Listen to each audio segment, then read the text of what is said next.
Go and look at your case studies page or your portfolio page. Does the title just say case studies or portfolio? I thought so. Let's go. This is SEO fucking what? I'm Nikki, 30 years in SEO, and today I'm going after the most wasted pages on your entire website. Your portfolio page, your case studies pages, your testimonials, whichever of those you've got. And this is what made me want to do this episode. I've mentioned case studies 3 times on this show. I've told you your service pages should link to them. I've told you they should sit properly in your site structure. I've told you they're the kind of page that backs up everything else you do. But I've never really told you what to do about the SEO on them. So that's today. Because these pages should be doing a fuck ton more work than they are. And almost no one sets them up properly. The first problem is usually that your portfolio or case studies main page has the world's most generic title. So start with the top level page, the one that lists everything. Go and look at the meta title right now. Remember, you hover your cursor above the browser and that's what appears there. I'll wait while you do that. Does it say portfolio and then your company name, or case studies and then your company name? Yeah, of course it does. So think about what you've just done. Every single company in this country with a portfolio page has that exact same title. Everyone. The wedding photographer, the structural engineer, the branding agency, the bloke who fits kitchens. All of you sitting there with identical titles, competing with each other for a word that describes a type of page rather than a type of business. You've got about 60 characters in a meta title, give or take. You've used 9 of them and told Google absolutely fuck all. So let's use them. What about small business accountancy case studies, or charity video production portfolio, or HR coaching testimonials? Now Google knows what's on the page. Now I know what's on the page. And now you're competing with people in your actual niche instead of every business in Britain that owns a website. And the same goes for your H1, by the way. If the heading on the page just says our work in a nice font, that's a design decision, not a communication one. Make it say what the work is. And while I'm here, testimonials. I nearly forgot the testimonials page when I planned this episode, which tells you something about how invisible these pages often are. Even to me. Same rules, same problems. Testimonials tells nobody anything. The second error that most people have is that each individual case study or portfolio page is named after the company you've done the work for. So let's say you're an event company. Your portfolio pages are called things like Greenwood Hall, June 2026, or Brands Hatch 2025. What is that? What is anyone supposed to do with that? You know what it means because you were there.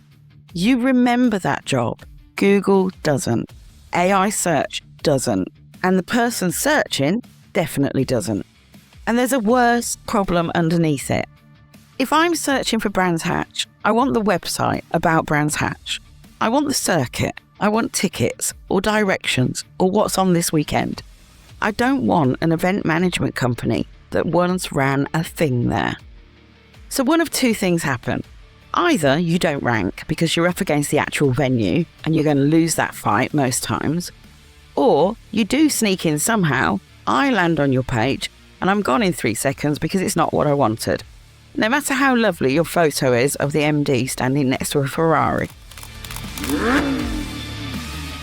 That's a bounce. That's a wasted impression. That's Google learning that your page isn't a good answer for that search. So here's what those pages should be, because these are long-tail gold and you're sitting on them.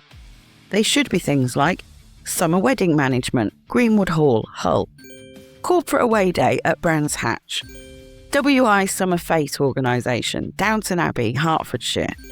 Listen to what's in those. The service, the venue, the location.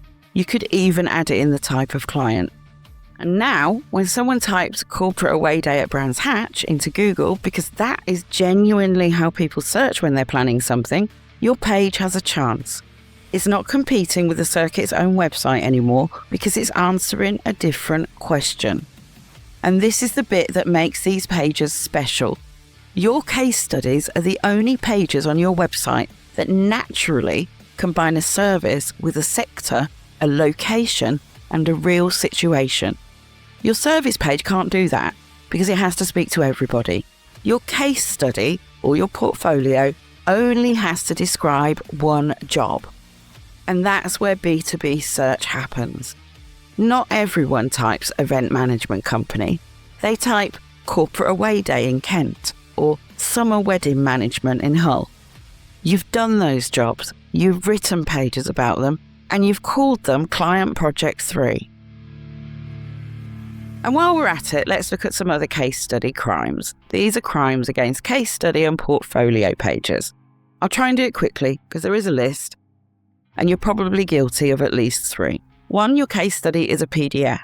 Nobody's finding it, and if they do, they're not reading it on a phone. 2, your case study is behind a form. You've taken your best proof of competence and hidden it from everyone who hasn't already decided to trust you. 3, your case study is written entirely as, we delivered a bespoke solution utilising our proprietary framework. Nobody reading that sees their own problem in it.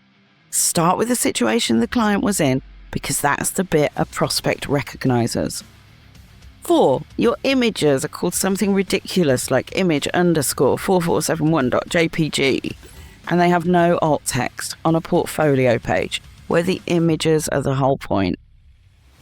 5, your case study doesn't link to the service page it relates to, and the service page doesn't link back. You've got proof sitting on one page and a sales pitch sitting on another, and no connection between them. And 6, your most recent case study is from 2021, which tells everyone exactly one thing about how busy you've been. I know you've been too busy to put your case studies on your website. Your potential client thinks you haven't done anything since 2021.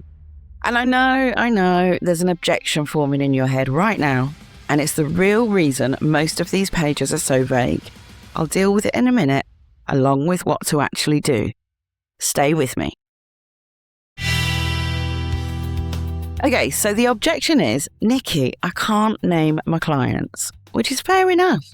Loads of B2B work is confidential, and sometimes there's an actual NDA, and that's real. But look at what most people do with that. They write, we helped a leading financial services organisation improve their processes, and they think they've been discreet. What they've actually done is written a sentence that could describe literally anything, which helps nobody and ranks for nothing. Confidentiality means you can't name the company. It does not mean you have to go vague on everything else. You can say the sector, you can say the size, roughly. 40 staff, 3 sites, that sort of thing. You can say where they are. You can say what the problem was in detail, because the problem isn't the secret. You can say what you did and what happened. So, a 40-person insurance broker in Leeds was losing 2 days a month reconciling policy data by hand is anonymous. It's also specific enough to rank, and specific enough that another 40-person broker in any area reads it and thinks, oh my God, that's us. And before you assume you can't name anyone, go and ask. Loads of clients say yes, especially if the case study makes them look organised. Ask when the job's just finished and they're pleased with you, same as reviews. Go and fix your portfolio or case study index page title today. The meta title, it'll take you 10 minutes, service sector, and the word portfolio or case studies, same for the H1. Then, rename your 3 best case studies. What was the service? Who was it for? Where? When, if you want to put a date on it. Put that in the title, the H1, and the URL if you can do it without breaking anything. If you can't change the URL safely, leave it and do the rest. Then, take those same 3 and check that they link to the relevant service page and that the service page links back. That's a 5-minute job. If any of your case studies exist only as PDF or only behind a form, put the content on an actual page. Keep the PDF if you like, but the words need to be somewhere Google can read them easily. Do these 4 things and you'll have done more with your portfolio than most of your competitors have managed in years. And that's it. Follow SEO fucking what in whichever app you're listening to so the next one turns up on its own. And if you want to sort out the rest of your pages while you're at it, my on-page SEO toolkit is now completely free. 10 short lessons, no cost, no catch. Go and get it at nonwankyseo.com. And if you want the full thing, there's a non-wanky SEO course at the same address. It's £750 or £75 a month. There's no jargon, there's no upsells, and there's no bloke in a rented Lamborghini explaining the algorithm at you. Until next time, get found, make money, go and look at that meta title. You know the one.